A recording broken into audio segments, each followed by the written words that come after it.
Hello everyone. Welcome on this June of 2011. I hope anyone who is viewing this is doing well and having a reasonably good summer. I'd like to read some of my more recent poetry, and it's kind of a mixed bag, as you'll see. The first one is entitled, "What is a Poem After All?" What is a poem after all? A series of cryptic lines ensnaring and overpowering emotion, a moderately successful foray into the ominous terrain of the hopelessly surreal, an exercise in self-flagellation, yet another device of the truly vain, a journey into the extraterrestrial universe of the imagination, a simple reflection about nothing in particular, yet another manifestation of profound familial neurosis, a tiresome class exercise, a necessary outcropping of a poet's underlying compulsion. What is a poem, after all?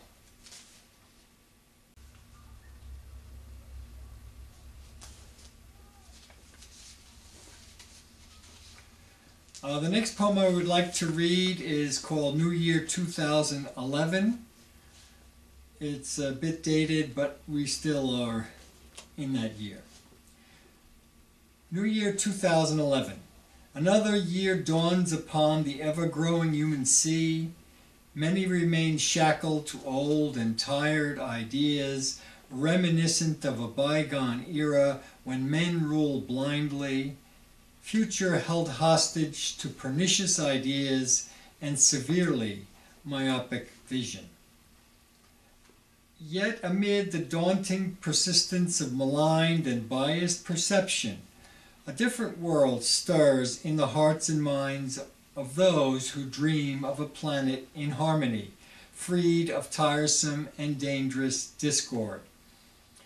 I offer up a hopeful wish that the coming year moves humanity forward, though the progress may be that of an inchworm, into a brilliant dawn hewn from the illustrious power of generosity of spirit, good works, and benevolent imagination. The next poem is also regarding hope. An offering of hope.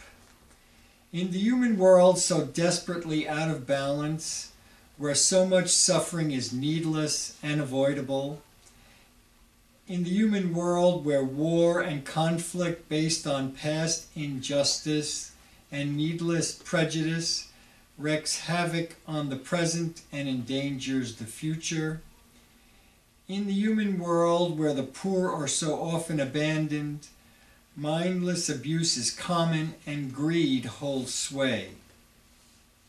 In this world crafted by human hands, may peace and love of justice that lies in the hearts of all humanity finally lead us out of the darkness.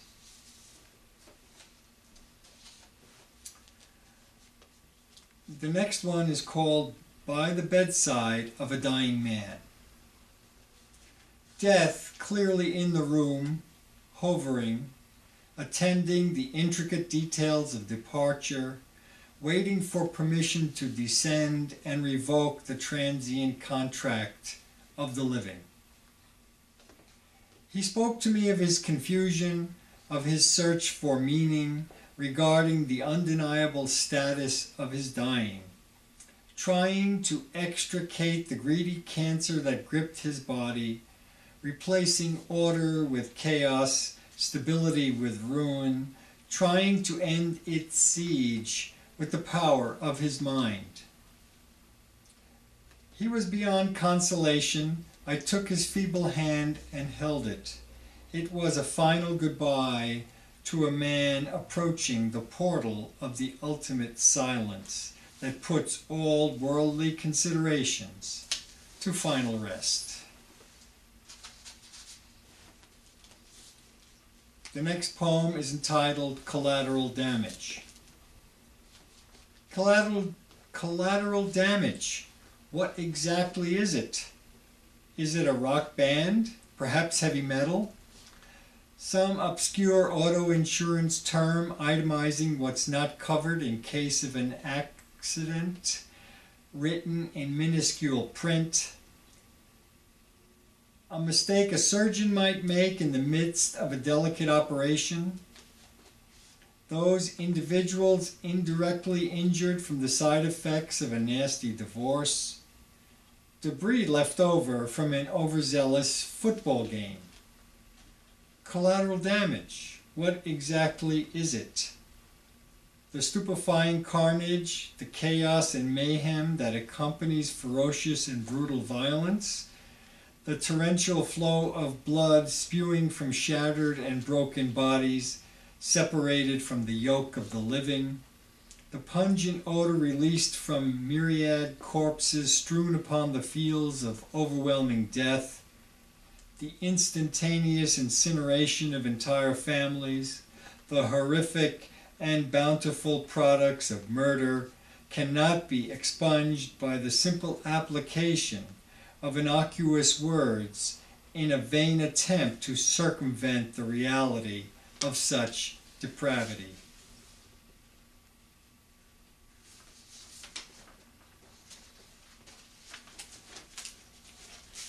The next one is entitled Earthquake.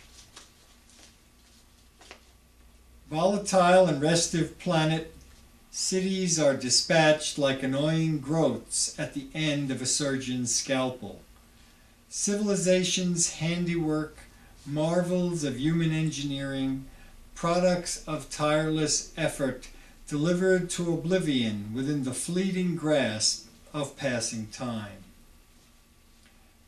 Humanity is but a transient, minuscule passenger on this vibrant world, terribly unconvinced about our theoretical importance, order delivered to chaos one moment to the next.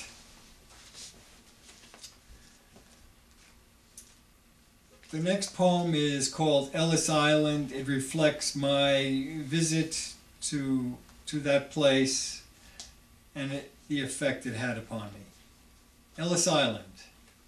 From Italy they came, all their possessions in cloth bags and battered trunks, their family, their village, their culture, even their language discarded. My grandparents held those destined to be my parents in their comforting embrace. Piled into steerage like mindless chattel, holding on desperately to everything of meaning, bound for America. Weeks of travel over horrific seas, exposed to all manner of human ills, body against body, with no room to move freely, filled with fright, propelled by longing, driven by desperation, longing for a better life in the land of dreams. Those with enough mettle to survive the transit spied the haunting image of the great lady of the harbor. They wept, they cheered, they applauded, they embraced. There to disembark on Ellis Island, a mammoth of a building that swallowed them into a great hall where they were processed, registered, stamped, and examined for the signs of disease, for evidence of mental instability, for anything that could delay their entrance to America, hungry for labor to propel the great and insatiable dynamo of progress. I am a child of these New World adventurers. 100 million Americans were launched from the seeds and eggs of those who made that singular journey into an untried and wholly unknown future.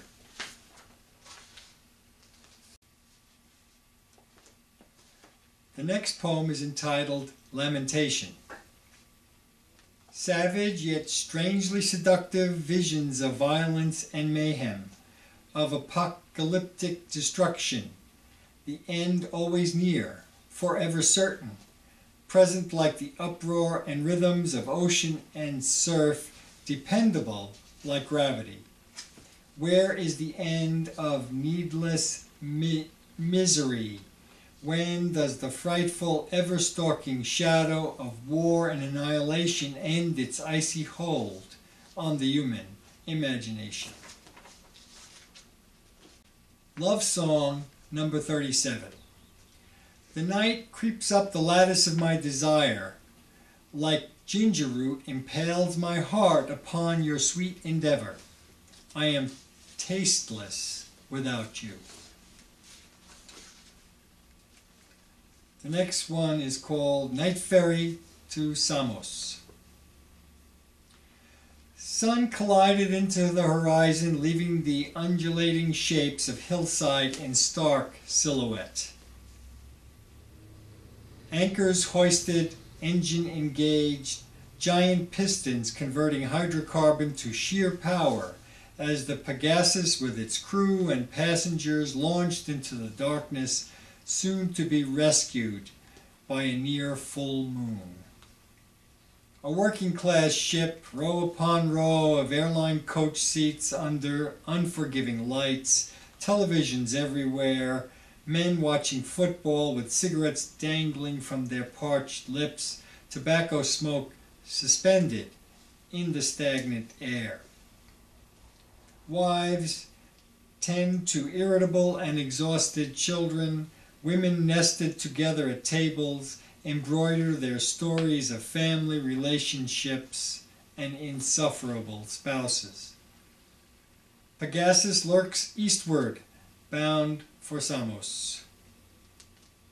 Young lovers gather on deck, drawn to the lure of the ancient moon as it leaves its eerie track along the wide expanse of sea.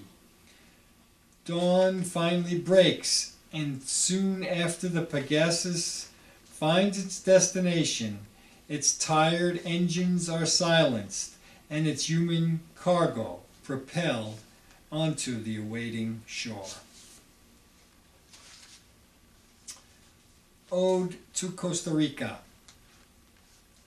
Sun ever present, life fills every aspect of the landscape, completes every sentence in the sweet vocabulary of nature.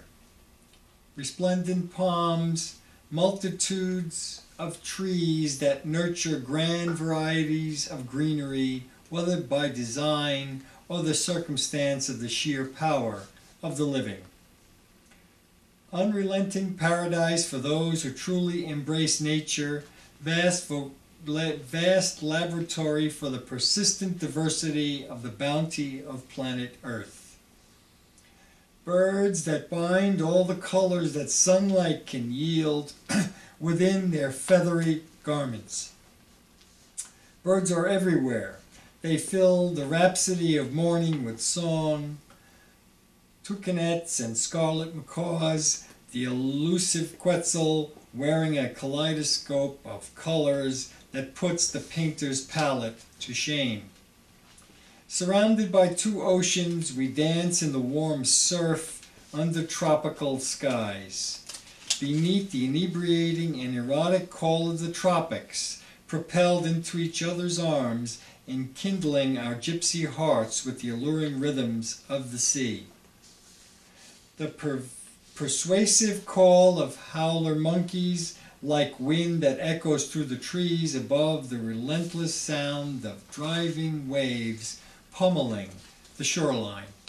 Costa Rica, land of visual and sensual delights that tells such a vivid story regarding this glorious earth and its sublime potential.